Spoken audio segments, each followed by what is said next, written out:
Did you know that nearly 1 in 4 eligible voters in the United States face barriers that make it difficult to cast their ballots? That's about 50 million Americans who could be silenced in our elections. Voter suppression isn't just a thing of the past, it's a modern crisis hiding in plain sight. Many people think of voting as a right that everyone can access, but the reality is far more complex. In recent years, laws have changed to restrict voting access, especially for minorities and low-income individuals. A 2021 study found that 19 states passed laws making it harder to vote. These laws often target mail-in ballots, polling locations, and voter registration, creating hurdles that many people simply can't overcome. But why is this happening? Who benefits from keeping certain voices out of the election process? In this video, we'll uncover the hidden tactics of voter suppression in modern politics. From the silent sabotage of gerrymandering to the weaponization of bureaucracy, we'll explore the various strategies used to limit voter participation. Get ready to learn about the digital divide, economic barriers, and the ongoing fight for voting rights. Stay with us as we reveal the shocking truths and empower you to make a difference in our democracy. Let's dive in. Chapter 1: The Silent Sabotage, How Voter Suppression Hides in Plain Sight. In today's political landscape, voter suppression isn't always obvious. It's hidden in plain sight, often disguised as necessary reforms or security measures. Many people don't even realize it's happening.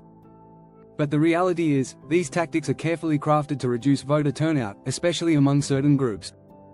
Take gerrymandering, for example. While it's often seen as just redrawing district lines, it's actually a powerful tool for voter suppression. Politicians manipulate the boundaries to either concentrate or dilute the voting power of specific communities. This ensures that some votes count more than others. According to a 2019 study, over 90% of U.S. House elections in gerrymandered states were considered non-competitive. That means, for millions of voters, their choices at the polls didn't really matter. Another example is voter ID laws. On the surface, requiring an ID to vote seems reasonable. But the impact is much larger than most people think.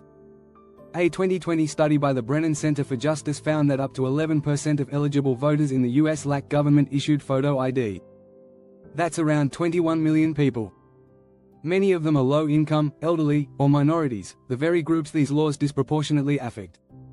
These subtle forms of suppression don't grab headlines like poll taxes did in the past, but they're just as dangerous. They quietly undermine the democratic process, often without the public fully understanding how. And because these tactics are framed as security or efficiency measures, they often go unchallenged. Chapter 2: Weaponizing Bureaucracy, The Power of Red Tape. Bureaucracy might not sound like a weapon, but in the context of voter suppression, it's one of the most effective tools. By creating layers of administrative complexity, governments can make voting a daunting task. Long lines, restricted voting hours, and limited polling locations are all part of this strategy. These tactics don't prevent voting outright, but they certainly make it harder. One striking example comes from Georgia during the 2018 midterm elections. In some predominantly black neighborhoods, voters had to wait in line for over 5 hours to cast their ballots. In contrast, polling stations in predominantly white neighborhoods had wait times of less than 30 minutes. This discrepancy isn't accidental. It's a calculated move to discourage certain populations from voting. Another bureaucratic barrier is voter purging. States remove inactive voters from their rolls, claiming it's necessary to keep their lists up to date. While that might sound reasonable, it's often done too aggressively, and with little transparency. In 2018, a report from the U.S. Commission on Civil Rights found that millions of voters, especially minorities, were purged in key battleground states without proper notification. Many only discovered they'd been removed when they showed up to vote on election day. The administrative hoops don't stop there. Some states impose complicated registration processes or deadlines that are difficult to meet. Take Florida's exact match rule, which rejected voter registrations if the name didn't perfectly match the government records. Even a missing hyphen could be enough to disqualify a voter. This type of red tape disproportionately impacts communities with language barriers or less access to resources, making it harder for them to participate in elections. Chapter 3: Digital Divide, The New Frontier of Voter Disenfranchisement. In the digital age, voter suppression has found a new battlefield: online. The rise of social media, targeted ads, and data analytics has opened up new avenues for suppressing votes. One of the most concerning tactics is the use of disinformation campaigns, which are designed to confuse, mislead, or intimidate voters. In 2016, Russian operatives were found to have run extensive campaigns to spread false information about the US elections, targeting African American voters in particular. They used fake social media accounts to discourage people from voting, telling them their votes didn't matter or that the system was rigged against them. A Senate Intelligence Committee report later revealed that 66% of the content targeted at African Americans came from fake accounts. Even more alarming is how these tactics have evolved since then. In 2020, disinformation campaigns didn't just come from foreign entities, they were homegrown. False information about mail-in voting, the dates of the election, and voting rules flooded platforms like Facebook and Twitter. Many of these posts went viral, confusing voters about how and when to vote. The result? Thousands of people, unsure of the rules, didn't vote. Beyond disinformation, there's also the issue of the digital divide. Many voters, particularly in rural areas and low-income communities, still lack reliable internet access. This makes it harder for them to access important voting information, register online, or request absentee ballots. A 2019 report found that 27% of adults in rural areas don't use the internet. This digital gap is yet another form of voter suppression, keeping vulnerable communities disconnected from the political process. What's clear is that voter suppression in the digital era is sophisticated, insidious, and constantly evolving. It's no longer just about physical barriers like closed polling stations. It's also about controlling the flow of information and making sure certain voters stay uninformed. If you find this topic important, make sure to subscribe. Stay informed and join the fight for fair elections. Chapter 4: State versus People. When laws suppress the vote, when voter suppression gets written into law, it's much harder to fight. In recent years, many states have passed legislation that, on the surface, looks like it's about election security. But a closer look reveals a different goal, making it harder for certain people to vote. One prime example is Georgia's 2021 election law. The law made headlines for its strict new rules on absentee voting and ballot drop boxes.